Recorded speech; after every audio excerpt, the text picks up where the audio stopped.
Nottinghamshire's James Taylor fell just 9 runs short of a maiden triple hundred, sharing a 365-run stand for the 6th wicket with Chris Reed, who recorded his 3rd hundred of the season on the second day of the LV County Championship match with Sussex in Horsham. The partnership for these two had already realised 172 runs when the second morning of this important clash began, with Notts recovering from 186 for 5 to 358 for 5, Reed soon adding to his overnight tally of 54. Taylor had ended day one on 163, and he was quickly handing out clues that he was by no means finished yet. In a game between two teams far too close to the relegation places at the start of this contest, it was the visitors who were racking up the batting bonus points.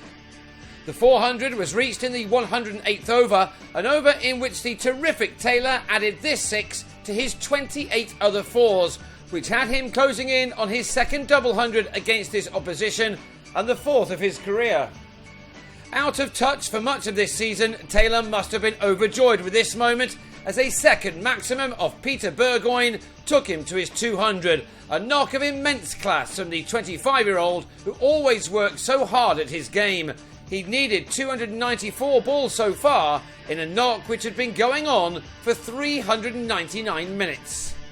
He was soon past his best score for Notts, the 204 he made against Sussex at Trent Bridge 2 years ago, and then he was at his championship best, beating the 207 he scored for Leicestershire against Surrey at the Oval in 2009. Even though he took his innings into its 8th hour, he hardly made any errors. By lunch, these two had added a further 97 runs to their partnership, Taylor heading to the break on 227, while Reed was adding to his 84 after the interval. 37 next month. The keeper is looking at his very best with the bat right now, and he scampered a couple of runs to complete his 3rd hundred of this summer and the 24th of his first-class career, one which has brought him nearly 15,000 runs, as well as nearly 1,000 dismissals behind the stumps. His latest ton had come off 197 balls, from which he'd hit 15 fours and 1 6. It was a fantastic effort from a fantastic cricketer. Next up was Taylor's 250, now a career best. By now he was seeing the ball as if it was the size of a moon. What a performance this was from a man desperate to add to his couple of test appearances. This kind of knock will do him no harm at all. He now faced 346 balls and taken his boundary count to 34 fours and 2 sixes. He also had his team at their 500 in the 125th over. The partnership between these two had now moved up to 315, and in their sights was the best ever for the 6th wicket for the county, the 372, put on by some bloke called Kevin Peterson and John Morris in Derby back in 2001. These boundaries took this stand to 365. But then, after 81 overs of trying, Sussex finally broke through as Reed on 121 edged Matt Hobden behind. Reed walked off with a total reading 551 for 6. Taylor then drove Steve McGoffin one-handed to Chris Nash to depart for 291, the highest score by a Notts player for 76 years. The declaration coming immediately with Nottinghamshire on 570 for 7. Sussex had been in the field for 136 overs, and we all know what that and scoreboard pressure can do to the side batting next. To their great credit, Luke Wells and Ed Joyce made a good start to their reply. Joyce has a phenomenal record against this opposition.